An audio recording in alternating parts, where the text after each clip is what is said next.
안녕하세요. 매일 아침 말씀 묵상에 오신 여러분들을 진심으로 환영합니다. 11월 24일 목요일 제단 아래의 영혼들. 생각할 문제: 제단 아래의 영혼들이 큰 소리로 외친다는 진정한 의미는 무엇인가? 성경 전체를 관통하는 죽음과 부활에 대한 명확한 가르침은 무엇인가? 오늘 우리에게 주는 교훈은 무엇인가?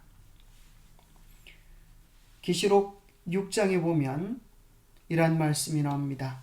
다섯째 인을 떼실 때에 내가 보니 하나님의 말씀과 그들이 가진 증거로 말미암아 죽임을 당한 영혼들이 제단 아래에 있어 큰 소리로 불러 이르되 거룩하고 참되신 대주제여, 땅에 거하는 자들을 심판하여 우리 피를 갚아주지 아니하시기를 어느 때까지 하시려 하나이까니, 각각 그들에게 흰 두루마기를 주시며 이르시되 아직 잠시 동안 쉬되 그들의 동무 종들과 형제들도 자기처럼 죽임을 당하여 그 수가 차기까지 하라 하시더라. 다섯째 인을 떼실 때에 제단 아래에 있는 영혼들이 하나님께 호소하는 내용이 나옵니다. 정말 이것은 실제적인 내용일까요? 아니면 상징적인 의미일까요?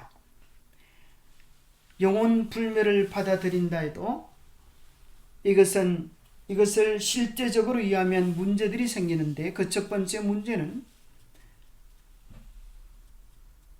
주님을 위한 순교를 한 순교자들인데 왜 천국에 가지 않고 제단 아래에서 울부짖고 있는가 하는 것이 문제입니다. 또 두 번째는 제단 아래가 얼마나 넓기에 그렇게 많은 순교자들의 영혼들이 그곳에 다 모여 있는가 하는 것이고, 세 번째는 정말 순교자들의 정신은 예수님처럼 원수를 용서하는 정신인데, 이들은 원한을 갚아달라고 한을 품고 있다면 그리스도의 정신과 순교자들의 정신과 일치하지 않은 것을 보게 됩니다.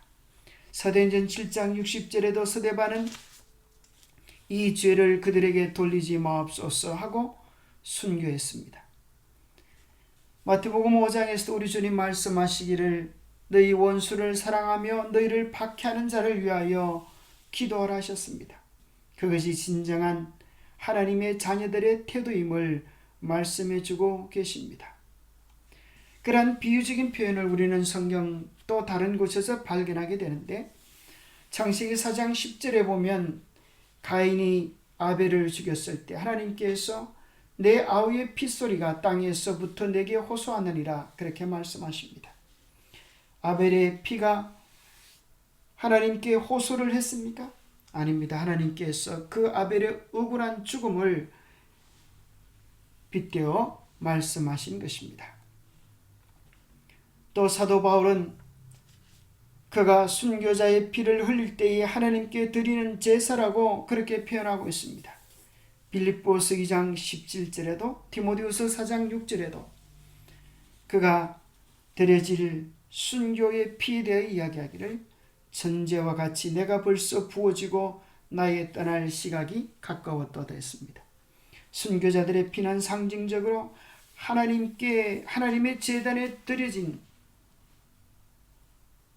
제물과 같습니다.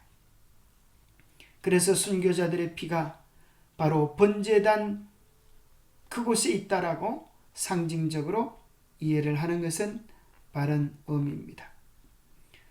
또 교회 주석에 보면 여기서 표현되어진 전체적인 내용들, 흰색, 붉은색, 검은색, 청황색 말, 이런 것들은 실제적으로 말들이 전쟁에 나가는 것이 아니라 각 시대를 상징하는 그 시대적 특성들을 승리의 흰말로, 순교의 피색인 붉은색으로, 또 영적 상태가 부패한 시체의 색과 같은 청황색으로 표현해 주고 있는 것입니다. 실제로 전쟁터에 나가는 말들이 있다고 하는 것이 아닌 것입니다. 내 생물은 기록된 짐승들의 특징들을 지닌 실제적으로 날개 달린 생물들을 나타내지도 않습니다. 마찬가지로 하늘에 있는 제단 밑에 있는 영혼들이 없습니다. 광경 모두는 위에서 기록한 영적 교훈을 가르치기 위해 시각적으로 표현된 상징이라고 하는 사실을 우리는 깨닫게 됩니다. 죽음과 부활에 대한 성경의 명확한 가르침과 답을 우리는 어디에서 발견할 수 있을까요? 진리가 예수 안에 있습니다. 예수님 명확히 말씀하시기를 내가 곧 길이요 진리요 생명이라고 하셨습니다. 그래서 예수님이 어떻게 돌아가시고 어떻게 부활하시는지를 바르게 이해할 때 우리는 우리의 죽음과 부활에 대한 바른 성경적 답을 찾을 수가 있습니다. 예수님이 부활하실 때 영으로 부활한 것이 아니셨습니다. 내 손과 발을 보고 나인 줄 알라. 나를 만져보라. 영은 살과 뼈가 없으되 너희 보는 바와 같이 나는 있느니라.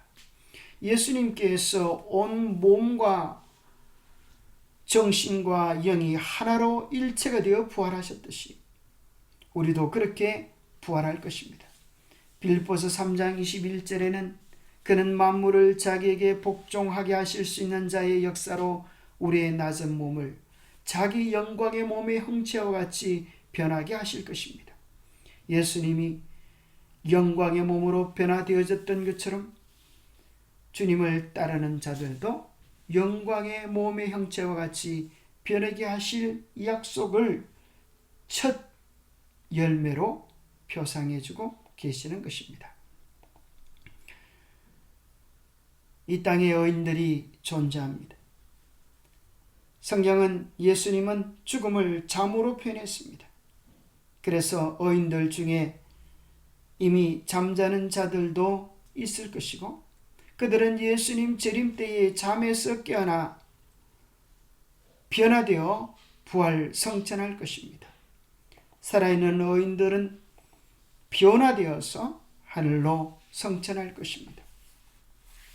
그들은 천년기간 동안 악인들을 심판하게 될 것입니다. 악인들은 어떻게 될 것입니까? 죽은 악인들이 있습니다. 그들은 지옥불에 들어가 고통당하고 있는 것이 아니라 무덤 가운데서 잠자고 있는 무의식 상태입니다. 그들도 똑같은 것입니다. 산 악인들도 있을 것입니다. 그러나 그들의 차이는 무엇입니까? 예수님께서 재림하시는 그 영광의 광채에 산 의인들은 죽임을 당하고 천년 후에 둘째 부활에 지금 잠자고 있는 악인들과 또 예수님 재림의 영광의 광채에 죽은 악인들이 둘째 부활에 부활할 것인데 이 부활을 심판의 부활이라고 말을 합니다. 그때 하늘로부터 우리 하나님의 그들의 삶을 기록한 기록 문서에 근거하여 최종적인 심판을 받고 사단 마귀와 함께 이 땅의 모든 악이 불살라질 때 그들은 그의 죄값의 크기에 따라 불살라지게 될 것입니다. 그리하여 온 우주에서 죄와 죄의 고통은 끝이 나고 영원한 행복과 기쁨의 나라가 전개될 것입니다. 성경은 결코 꺼지지 않는 영원한 불 속에 들어가서 영원히 고통당하는 악인들의 모습도 기록해주고 있지 않습니다. 죄가 끝이 날 때 마치 에덴 동산의 아름다움처럼 다시는 고통과 눈물 아픔이 없는 영원한 행복으로 이어지게 될 것입니다. 영감의 교훈입니다. 제단 아래 있는 무리는 순교자들을 뜻함. 다섯째 인을 떼실 때 요한은 이상 중에 한 무리의 사람들이 제단 아래 있는 것을 보았는데 그들은 하나님의 말씀과 예수 그리스도의 증거로 인하여 죽임을 당한 영혼들이었다. 이 장면이 지나가고 난 후에 계시록 18장에 묘사된 장면이 나왔다. 그때 참되고 충성스러운 사람들이 바벨론에서 부름을 받고 나왔다. 하나님 아버지, 하나님의 말씀에 온전히 충성하며 사는 것이 갈수록 힘들어지고 어려워지는 세상입니다. 그래서 자꾸 세상을 향하여 견눈질하게 됩니다. 하지만 하나님께서 마침내 모든 것을 공의롭게 심판하실 것을 믿고 끝까지 믿음의 길을 가게 하여 주시옵소서.